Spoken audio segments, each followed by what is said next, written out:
प्यारे साथियों, कैसे हो आप सब। आई होप कि आप सभी बढ़िया होंगे। आज की इस वीडियो के अंदर हम लोग क्वेश्चन नंबर 2 को सॉल्व करने वाले हैं, तो बने रहिए एंड तक। और चैनल पर नए हैं तो चैनल को सब्सक्राइब कर लीजिए। चलिए, क्वेश्चन नंबर 2 है, ABCD एक समचतुर्भुज है। समचतुर्भुज वैसा चतुर्भुज होता है जिसका आपस में चारों भुजा क्या होता है, बराबर होता है, भले वो 90 डिग्री हो या ना हो, ठीक उसका, लेकिन जो चारों भुजा होता है वो क्या होगा, बराबर होगा। PQRS और क्रमशः भुजाएं AB BC CD और DA के मध्य बिंदु है। एक अलग से हमारा PQRS जो है हमारा AB और BC CD और DA सबका क्या है, मिड पॉइंट है, यानी मध्य बिंदु है, ठीक। दर्शाइए कि चतुर्भुज PQRS ये आयत है, यानी भीतर उसका जो हमारा एक चतुर्भुज बनेगा वो हमारा एक आयत होगा। इस तरीके से हमारा यहाँ पे फिगर बनेगा, ठीक। लेकिन इसमें हमारा सारे भुजा क्या होगा, सेम होगा। इसमें अलग अलग है लेकिन उसमें सेम। और इस तरीके से हम लोगों को अंदर वाला जो भुजा है उसको दर्शाना है कि ये 90 डिग्री यानी ये एक आयत होगा। तो चलो हम लोग इसको अच्छा से सॉल्व करते हैं, बहुत ही मज़े से इसको स्टार्ट करते हैं, ठीक। चलो मैं फिगर यहाँ पे इसको यहाँ पे बना लिया है, ठीक। चलो पहले यहाँ पे बोला गया था कि ABCD एक समचतुर्भुज है, तो हमारा ABCD एक समचतुर्भुज है। इसके अंदर PQRS इसका क्या है, मिड पॉइंट है। यहाँ पे हमारा मध्य बिंदु है, यहाँ पर मध्य बिंदु है, यहाँ पे मध्य बिंदु है, ठीक। चलो हम लोग सबसे पहले यहाँ पे विकर्ण को मिलाएंगे। इस ABCD जो हमारा चतुर्भुज दिख रहा है इसका विकर्ण को मिलाएंगे, ठीक। यहाँ से लेकर के हम लोग मिला देते हैं, ठीक। और इसको यहाँ से लेकर के मिला देते हैं, ठीक। और बीच में जो हमारा रेखा बन रहा है उस सबका कुछ नाम दे देते हैं। ये M मान लेते हैं, ये N हो गया, ये आपका ये तो पहले से है O हो गया, और यहाँ पे आपका P है, ठीक। MNOP इसको अलग अलग तरीके से मान लीजिए। चलिए हम लोग यहाँ पे लिख लेते हैं थोड़ा सा रचना। हम लोग जो यहाँ पे रचना किया है उसको यहाँ पे थोड़ा सा लिख देंगे, ठीक। चलो हम लोगों ने क्या किया है कि A को C से मिला दिया है और B को D से मिला दिया है। इस बात को यहाँ पे लिखेंगे, A को C से मिलाया, A को C से मिलाया, उसके बाद तथा B को D से मिलाया, B को D से मिलाया। चलो हम लोगों को ये दर्शाना है कि PQRS जो हमारे भीतर में बना हुआ है इसको हम लोगों को दर्शाना है कि एक आयत होगा, ठीक। हम लोगों को यहाँ पे सिद्ध क्या करना है, लिखेंगे यहाँ पे सिद्ध करना है कि PQRS एक आयत है, ठीक। चलो सबसे पहले हम लोग यहाँ पे क्या करेंगे, देखो हम लोगों को यहाँ पे ऊपर में एक त्रिभुज नज़र आ रहा है ADC। हम लोगों ने पिछला वाला क्वेश्चन में सेम काम किए थे, उसको काम यहाँ पे सेम करने वाले हैं, ठीक।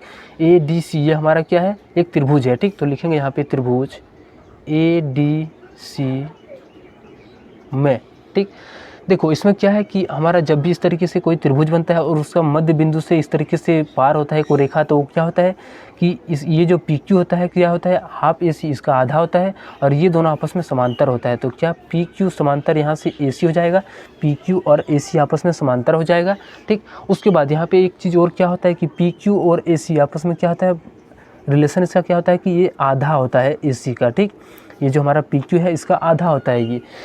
उसी प्रकार से हम लोगों को एक त्रिभुज इधर से भी, इधर ये नज़र आ रहा है त्रिभुज ABC, इसमें हम लोग चलते हैं। तो त्रिभुज ABC में तो हम लोगों को यहाँ पे दिख रहा है कि ये हमारा पहले त्रिभुज है, इसका मिड पॉइंट यहाँ से लेकर के यहाँ तक, यहाँ पे दो रेखा मिला हुआ है, ठीक।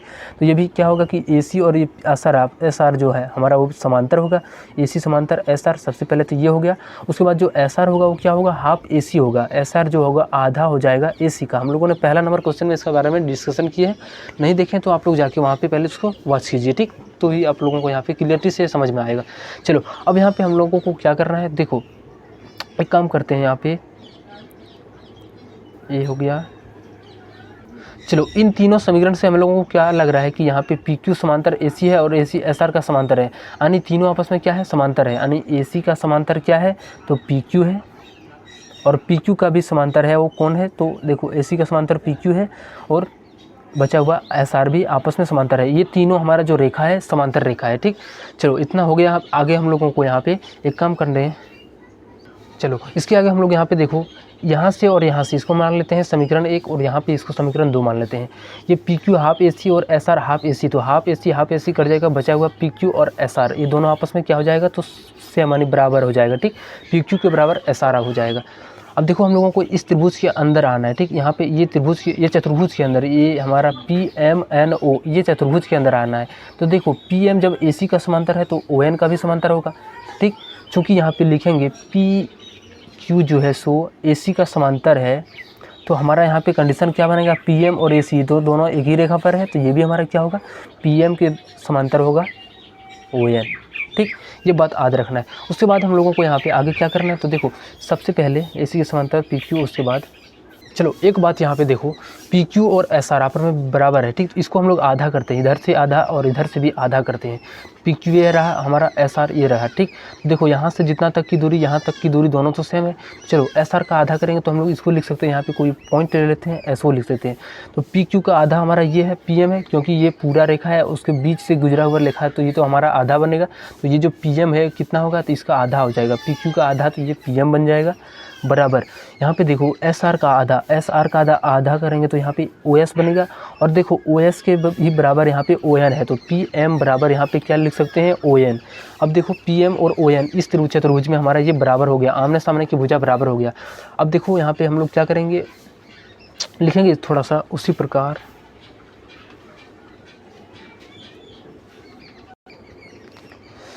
अब चलो हम लोग यहाँ पे चलते हैं कि एक प्रमेय के द्वारा देखो, जब भी इस तरीके से मिड पॉइंट से होकर गुजरता है कोई भी चतुर्भुज के अंदर, तो ये कोण कितना बनता है, तो 90 डिग्री का कोण बनता है, ठीक।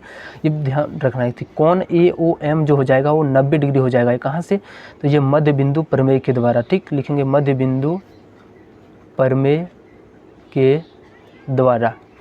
अब उसके बाद देखो जब ये 90 डिग्री है तो ये भी क्या होगा, 90 डिग्री, क्योंकि ये हमारा समांतर है। लिखेंगे थोड़ा सा यहाँ पे, चूँकि PMON एक समांतर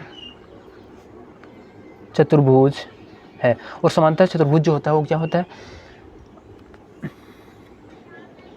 देखो यहाँ पे क्या होगा, एक समांतर चतुर्भुज होगा, ठीक, और समांतर चतुर्भुज का सम्मुखकोण जो होता है वो क्या होता है, 90 डिग्री होता है, बराबर होता है, ठीक। ये 90 डिग्री, तो ये भी हमारा 90 डिग्री बनेगा। उसी प्रकार से इस त्रिभुज में चलेंगे तो ये भी हमारा कितना, 90 डिग्री बनेगा।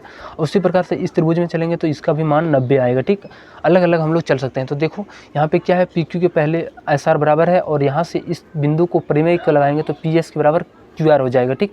तो देखो चलो इसको हम लोग थोड़ा सा यहाँ पे लिख लेते हैं, PS के बराबर QR। ये कहाँ से होगा, जिस तरीके से हम लोगों ने इस त्रिभुज में किया था वैसे यहाँ पे भी होना, ठीक। यहाँ पे PS के बराबर QR, उपरोक्त लिखेंगे थोड़ा सा, उपरोक्त प्रमेय के द्वारा, ठीक। उसके बाद देखो यहाँ पे देखो PS के बराबर QR हो गया और PQ बराबर SR हो गया, ये आमने सामने के भुजा बराबर हो गया, और प्रत्येक कोण 90 डिग्री हो गया। तो ये किसका लक्षण है, तो हमारा आयत का लक्षण है, इसलिए लिखेंगे PQRS एक आयत है। हालत खराब हो गई।